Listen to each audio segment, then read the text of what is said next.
Yeah, what's going on, everybody? I want to talk about the Deion Sanders situation and her moving on from Jackson State University, the HBCU down in Mississippi, Jackson, Mississippi. I don't think, because it's a lot of things being said and circulated on around social media sites and everything like that, and I feel like at the end of the day, I'm all for elevation. And if you watch my channel and look at any of my videos, at the end of the day, I'm always talking about helping people and elevating. At the end of the day, that's what I'm speaking on, and just doing your job. So, at no shape or fashion am I taking away from the exposure that he brought to that university. And to be honest with you, I haven't heard so much about Jackson State University until Deion Sanders got there and received a coaching position with the football team. So that was great. He brought that exposure. I mean, who he is, he's always been that. If you know about football, you know about Deion Sanders. His career in football. He's always been uh, a flashy individual and a player. So yeah, that exposure and everything, that comes with him. You know what I mean? So I don't think the people were mad about him leaving and elevating and moving on. I think a lot of people are getting the wrong. When I'm listening to people like Ricky Smiley and Roland Martin and just different people, and their whole thing is, oh, you should be. Everyone should be happy. They should be happy that he did this and he brought this there, and he didn't have to. Yeah, we got to remember something. Jackson State University didn't have to hire him either.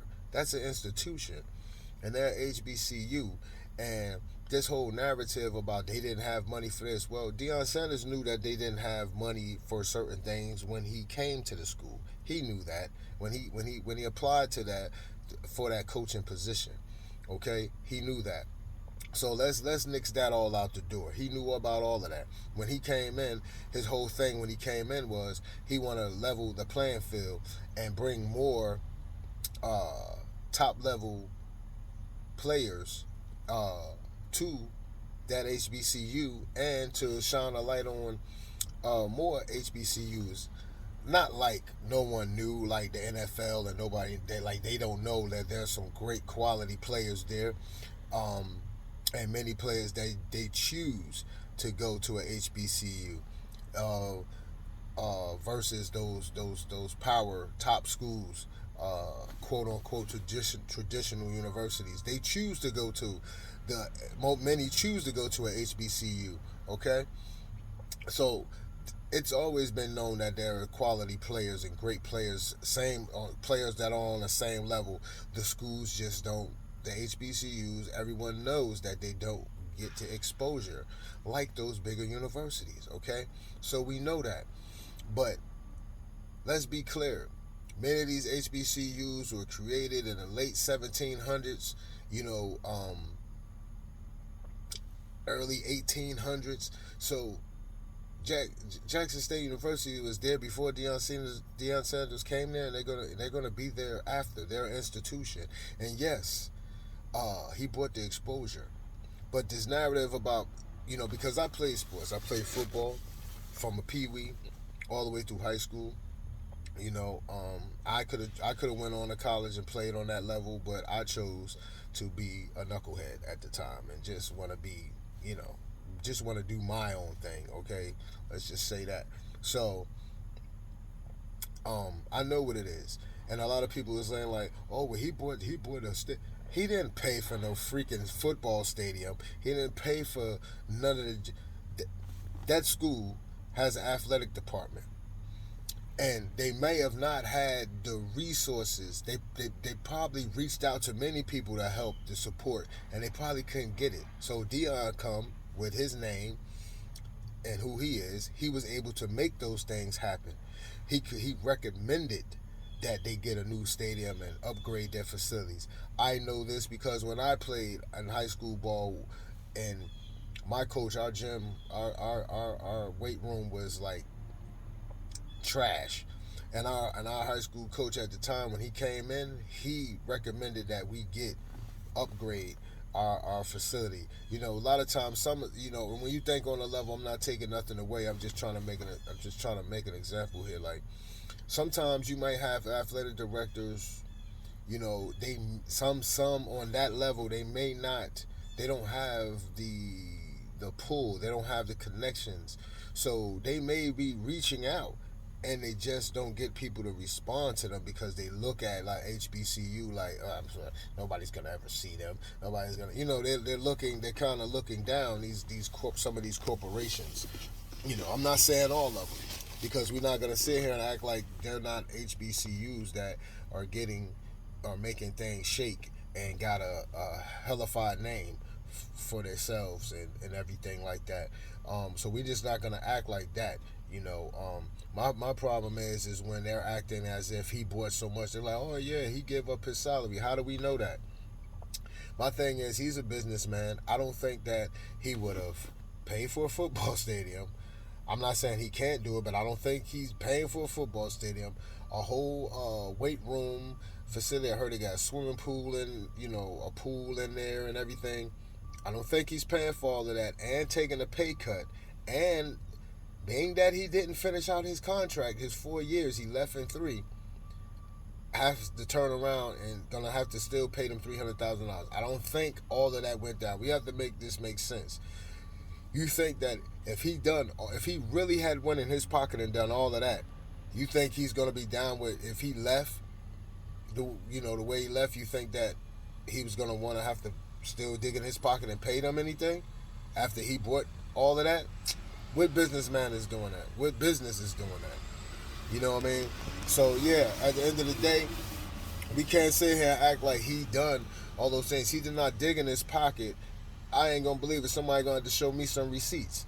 You have an athletic department, so he recommended that they upgrade the field, and this is what you need to make things better. This is what you're gonna need to bring in those top level recruits. That was enough for them, and they dug in and they did what they had to do. They could have paid for it all, or part of it could have been him bringing in sponsors, paying for a partial of it, and the school paying for the other part. But he did not go in his pocket and pay for none of that shit. I'm not sitting here and believing that, and that narrative needs to stop. Once again, it kept running this thing. Well, HBCUs, they don't have the funding. Yeah, they don't have the funding, but we ain't gonna sit here and act like certain things like that. Like today they can't make that happen. Come on now. Let's just stop that, and let's stop acting like, I don't want to believe that Jackson State. I don't think I heard that they reached out to him. How would they know he's looking for a coaching gig in a college? He reached out to them. Okay, they didn't have to hire him. They could have said, "Nah, we don't want that type of exposure. We just want to win games, and we just want to bring players in and show them that it can be done on this level." They didn't have to accept him as a coach. So let's stop acting like this wasn't a business deal. Within that business deal, it was a 4-year contract. So you stay for 3. And dip on the people. When you came under the premises of, I'm going to level the playing field. I want to bring more kids and show kids that, you could come to an HBCU because we're losing them to those Power 5 schools. So you leave in 3 years, though. But you came in saying that. You came in humbly and left. And now it's like, when you leaving and it's all about, I'm hearing more about the dollar now, but that's not what I was hearing when he came in the door. What I heard when he came in the door with Jackson State University was what I just said. He wanted to level. Deion Sanders wanted to level the playing field. He wanted to bring that. He wanted to show that it could be done on that level. Of course, no. He never said that. No one ever heard him say he was going to be there for 10, 20 years. No. But what coach you have ever heard of in college that had winning seasons, built the program up to leave them in under 5 years, or leave them without fulfilling their contract? Just leave them with no. It ain't no problem. Just leave them. But now we're hearing all of these things about, oh, they couldn't pay this, or why they wouldn't do this. Well, his contract wasn't up. So maybe after the 4 years, maybe when the 4 year mark came, maybe over this summer, maybe over the summer of 2023 or the spring of 2023, they could have come to the table with something, you know. But your contract is not out. Normally, when everybody should know, when your contract is almost up, that's when you will get, whatever. If there's a deal to be made, they're gonna come to you before your contract is up. But you're still within your contract, so what deals need to be made? Everything that was made, that needed to be made, was done already. We gotta let this go. We gotta let this contract go run its course. So people are, why wouldn't they do this? Why would they come with anything in the middle of a contract? Okay, you won you won 2 seasons or whatever. Okay, great. But if our program has been down for a decade, you won 2. That's awesome. Okay, that's great. That's not nothing. That's not for us to say, okay, let's just jump out the window and throw the kitchen sink at you right now. So people running with this premise and acting like as if Deion Sanders built this stadium, built this weight room, like the school didn't do anything, like they didn't have a part in that. If they didn't want any of that, they could have said no. That's their property. We got to remember that it's an institution, man. That's their institution. If they don't want something, they could have easily said no. But this was all something that he also promised them as well. Now, I want to help make your program better. I want to help make your program. I want to help your program be seen. That's what he came to them on. That's what he spoke in the media when he came to Jackson State. Okay, so we had to stop this, man. And I'm hearing so many people that act like just because somebody pays into your hardship, per se. I'm gonna take that, but I ain't gonna say it was their hardship. Someone pays into, they do something for you, or Jackson State's defense.